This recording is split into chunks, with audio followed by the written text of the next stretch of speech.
Hello everyone, good morning to all of you and welcome back to my channel. आज 31 मार्च और 31 मार्च से related जितने भी इंपॉर्टेंट क्वेश्चन हैं उन सभी को इस वीडियो में कवर करेंगे। यदि आपको इस वीडियो की पीडीएफ चाहिए तो आप हमारे डिस्क्रिप्शन बॉक्स से डाउनलोड कर सकते हैं। वीडियो को शुरू करने से पहले वीडियो को लाइक कर दें और जो चैनल पर नए हैं चैनल को सब्सक्राइब कर लें, बेल आइकन को प्रेस कर लें ताकि हमारे वीडियो की नोटिफिकेशन आप तक पहुँच सके। फर्स्ट क्वेश्चन है, हाल ही में जारी नेचर इंडेक्स 2020-21 की सूची में विश्व स्तर पर पहला स्थान किस देश के एकेडमी को मिला है? आंसर है option A, Chinese academy of sciences को पहला स्थान मिला है विश्व स्तर पर। और दूसरे स्थान पर है हार्वर्ड विश्वविद्यालय। और भारत में भारतीय विश्वविद्यालय में पहला स्थान मिला है भारतीय विज्ञान संस्थान इंडियन इंस्टीट्यूट ऑफ साइंसेस को।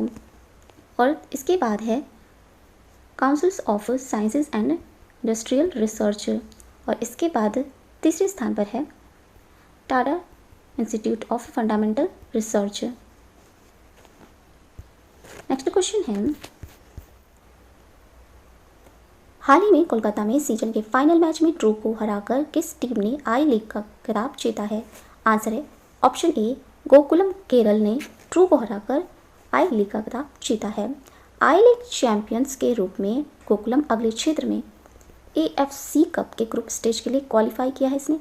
और ये एशिया की दूसरी क्लब प्रतियोगिता है और ये आई लीग खिताब जीतने वाले केरल की ओर से पहला क्लब भी बन गया है।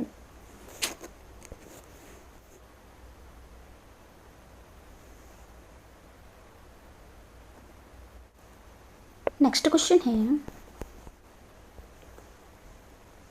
हाल ही में भारत और किस देश ने पूर्वी हिंद महासागर क्षेत्र में 2 दिवसीय नौसेना अभ्यास पैसिक शुरू किया है? आंसर है ऑप्शन सी, भारत और अमेरिका देश ने पूर्वी हिंद महासागर क्षेत्र में 2 दिवसीय नौसेना अभ्यास पैसिक शुरू किया है। भारतीय नौसेना ने अपने युद्धपोत शिवालिक और लंबी दूरी के समुद्री गश्ती विमान P-8 को पैसिक अभ्यास में तैनात किया, जबकि यूएस नेवी की तरफ से US Theodore Roosevelt carrier strike समूह का प्रतिनिधित्व किया गया था। और इस अभ्यास का समापन 29 मार्च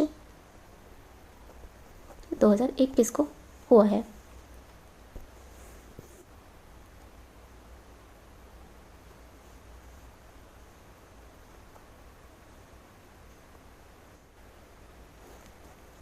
ये है अमेरिका देश और अमेरिका देश की राजधानी है वॉशिंगटन डीसी।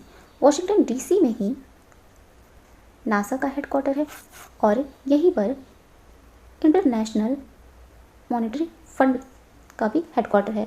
वर्ल्ड बैंक का हेडक्वार्टर भी वॉशिंगटन डीसी में ही है। और अमेरिका देश की मुद्रा है US डॉलर। और यहाँ के राष्ट्रपति हैं जो बिडेन। उपराष्ट्रपति हैं यहाँ की कमला हैरिस। नॉर्थ अमेरिका और साउथ अमेरिका के बीच स्थित है यहाँ पनामा नहर। और नॉर्थ अमेरिका को नई दुनिया के नाम से जाना जाता है। और यहाँ की सबसे लंबी पर्वत श्रृंखला है जिसका नाम है रॉकीज। और साउथ अमेरिका को इसे सांपों या पक्षियों का महाद्वीप कहा जाता है। और साउथ अमेरिका की सबसे लंबी पर्वत श्रृंखला है एडीज। नेक्स्ट क्वेश्चन है, हाल ही में ISSF विश्व कप में महिला ट्रैप टीम स्पर्धाओं में किसने स्वर्ण पदक जीते हैं? आंसर है ऑप्शन डी, उपरोक्त सभी ने। श्रेयसी सिंह, मनीषा कीर ने, राजेश्वरी कुमारी ने, तीनों ने विश्व कप में महिला ट्रैप टीम स्पर्धाओं में स्वर्ण पदक जीता है। और पुरुषों में ट्रैप टीम स्पर्धा में स्वर्ण पदक जीता है किन्नन चनाई, पृथ्वीराजन ट्रॉमिडन और लक्ष्य ने विश्व कप की शूटिंग में स्वर्ण पदक जीता है। और इन्होंने मैच में स्लोवाकिया टीम को हराकर ये स्वर्ण पदक जीता है।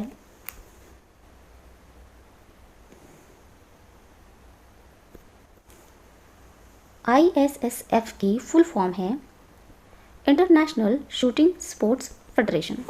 और इसके प्रेसिडेंट हैं व्लादिमीर लिसिन। स्थापना हुई थी इसकी 1907 में।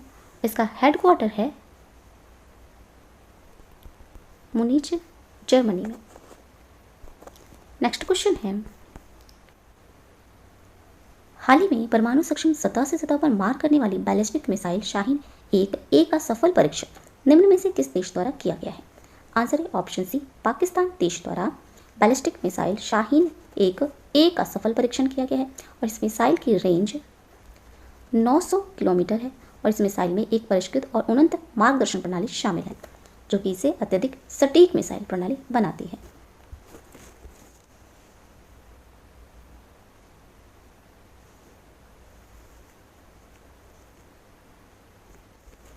ये है पाकिस्तान देश और पाकिस्तान देश की राजधानी है इस्लामाबाद और यहाँ के राष्ट्रपति हैं आरिफ अलवी और यहाँ के प्रधानमंत्री हैं इमरान खान। पाकिस्तान की मुद्रा है पाकिस्तानी रुपया। नेक्स्ट क्वेश्चन है, हाल ही में उत्तर प्रदेश में गोरखपुर से लखनऊ के लिए एक नई उड़ान सेवा को हरी झंडी किसने दिखाई है? आंसर है ऑप्शन सी, उपरोक्त दोनों योगी आदित्यनाथ और हरदीप सिंह पुरी ने गोरखपुर से लखनऊ के लिए एक नई उड़ान सेवा को हरी झंडी दिखाई है। योगी आदित्यनाथ ये उत्तर प्रदेश राज्य के मुख्यमंत्री हैं और हरदीप सिंह पुरी ये नागरिक उड्डयन राज्य मंत्री हैं। इन्होंने 28 मार्च को गोरखपुर से लखनऊ के लिए एक नई उड़ान सेवा को शुरू किया है। इसके साथ ही मुख्यमंत्री ने महायोगी गुरु गोरखनाथ हवाई अड्डे के टर्मिनल भवन के विस्तार के लिए भी आधारशिला रखी है और इस उड़ान का परिचय केंद्र की क्षेत्रीय कनेक्टिविटी योजना उड़े देश का आम नागरिक का हिस्सा है और इसका उद्देश्य हवाई यात्रा को सभी क्षेत्रों में सस्ती और उपलब्ध कराना है।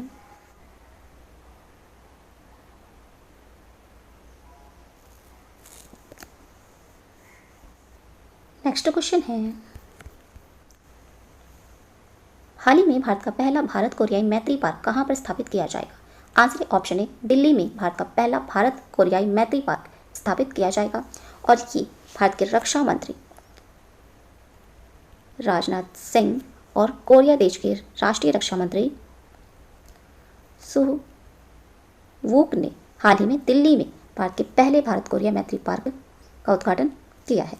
ये पार्क मजबूत भारत दक्षिण कोरिया की मैत्रीपूर्ण संबंधों और भारत के योगदान का एक स्मारक है और जब संयुक्त राष्ट्र के नेतृत्व में कोरिया युद्ध 1953 में जब भाग लिया था उनकी याद में ये पार्क बनाया गया है।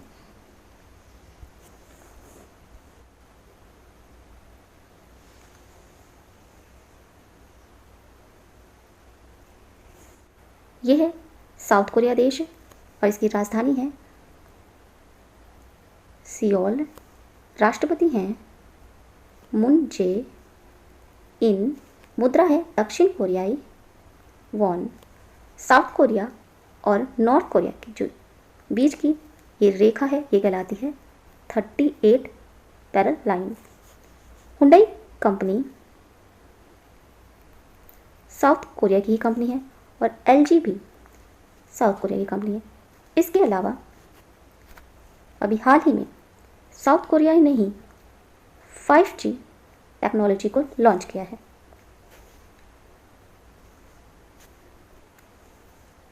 नेक्स्ट क्वेश्चन है, अंडमान और निकोबार में बिजली आपूर्ति परियोजना को कौन सा देश निधि प्रदान करेगा? आंसर है ऑप्शन बी, जापान देश अंडमान और निकोबार में बिजली आपूर्ति परियोजना को निधि प्रदान करेगा। यह विकास अंडमान निकोबार में पहली बार किया जा रहा है। आधिकारिक विकास सहायता परियोजना का हिस्सा है ये और ये अनुदान 265 करोड़ रुपए का है और इसका उद्देश्य है द्वीपों में बिजली की आपूर्ति को बढ़ाना, जिसमें खुले इंडो पैसिफिक्स के लिए द्वीपों की भू राजनीति और सामाजिक स्थिति पर जोर दिया गया है। अनुदान बिजली प्रणाली स्टेबलाइजर्स की खरीद में सहायता करेगा जो सौर उत्पन्न शक्ति के बेहतर उपयोग में सुधार करेगा। ये है जापान देश और ये एशिया महाद्वीप में स्थित है। इसकी राजधानी है टोक्यो और यहाँ की प्रधानमंत्री हैं योशिहिडे सुगा। और यहाँ की मुद्रा है जापानी येन। ये 4 द्वीपों के समूह से मिलकर बना है और ये है यहाँ के द्वीप है होक्काइडो, होन्शु, शिकोकू और क्यूशू। जापान के हिरोशिमा में ही अमेरिका द्वारा 6 अगस्त 1945 को लिटिल बॉय नामक परमाणु बम गिराया गया था और इसके ठीक 3 दिन बाद ही एक और परमाणु बम गिराया गया था 9 अगस्त 1945 को और इस बम का नाम था फैटमैन। अभी हाल ही में दुनिया का सबसे शक्तिशाली कंप्यूटर विकसित करने वाला देश जापान ही है और उस कंप्यूटर का नाम है फुकागो। नेक्स्ट क्वेश्चन है, हाल ही में Norway heart of Asia Istanbul process शिखर सम्मेलन का आयोजन किस देश में किया गया है? आंसर है ऑप्शन सी ताजिकिस्तान देश में heart of Asia Istanbul process शिखर सम्मेलन का आयोजन किया गया है। ये है तजाकिस्तान देश और यहाँ की राजधानी है दुशानबे। राष्ट्रपति हैं इमोमाली रहमान और यहाँ के प्रधानमंत्री हैं ओकिलोव। मुद्रा है यहाँ की सोमोनी।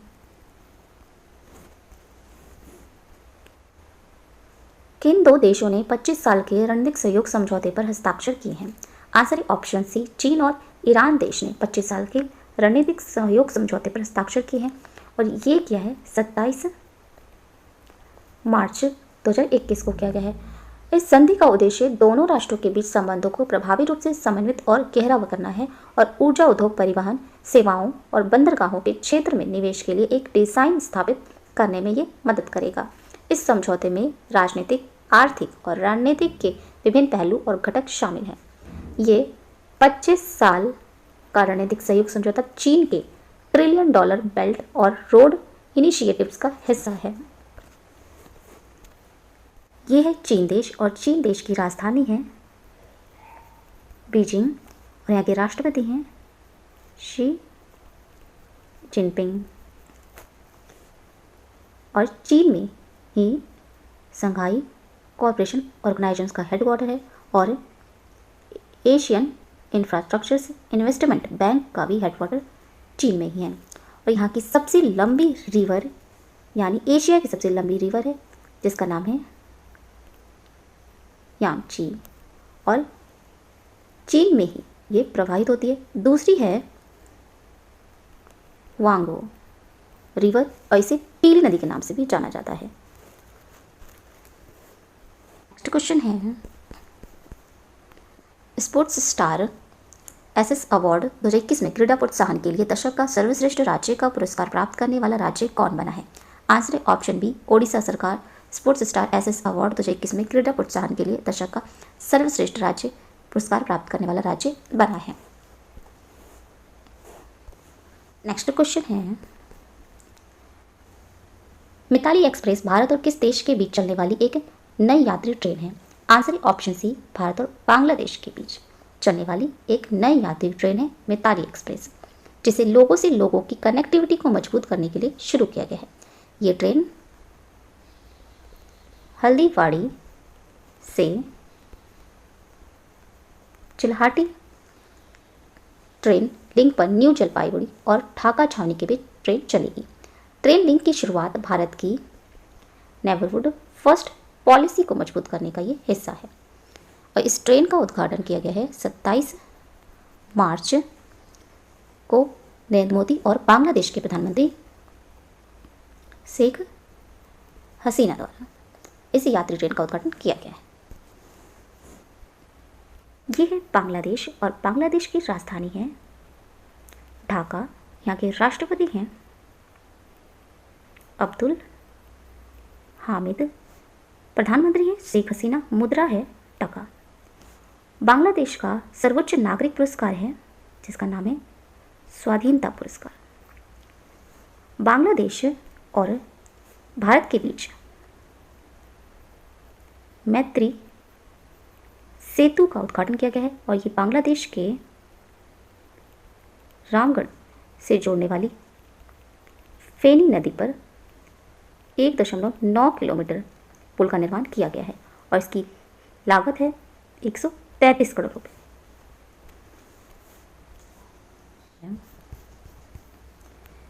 हाल ही में किसने 29 मार्च 2021 को एग्जाम वॉरियर्स के उद्घाटन संस्करण को लॉन्च किया है?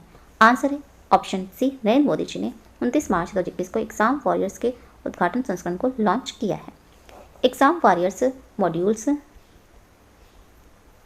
नामो ऐप पर भी उपलब्ध है और इस पुस्तक के नए संस्करण को छात्रों, अभिभावकों और शिक्षकों से मूल्यांकन जानकारी के साथ समृद्ध किया गया है। इस पुस्तक का लक्ष्य अंकों के बजाय ज्ञान को प्राथमिकता देकर तनाव मुक्त परीक्षाओं के महत्व पर ध्यान केंद्रित करना है।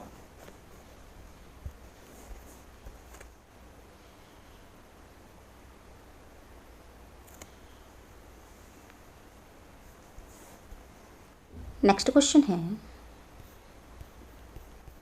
हाल ही में S&P ग्लोबल रेटिंग्स ने वित्तीय वर्ष 2021-22 के लिए भारत के GDP वृद्धि अनुमान को कितना प्रतिशत कर दिया है?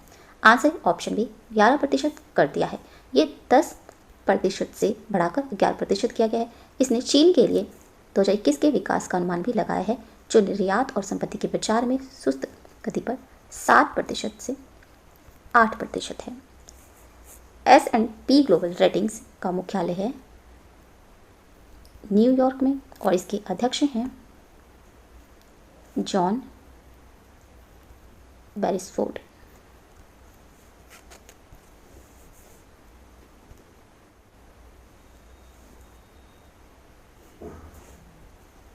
तो ये थे आज के इंपॉर्टेंट करंट अफेयर्स। अगर ये वीडियो अच्छा लगा हो तो प्लीज़ हमारे चैनल को लाइक, शेयर एंड सब्सक्राइब जरूर करें। Thank you so much.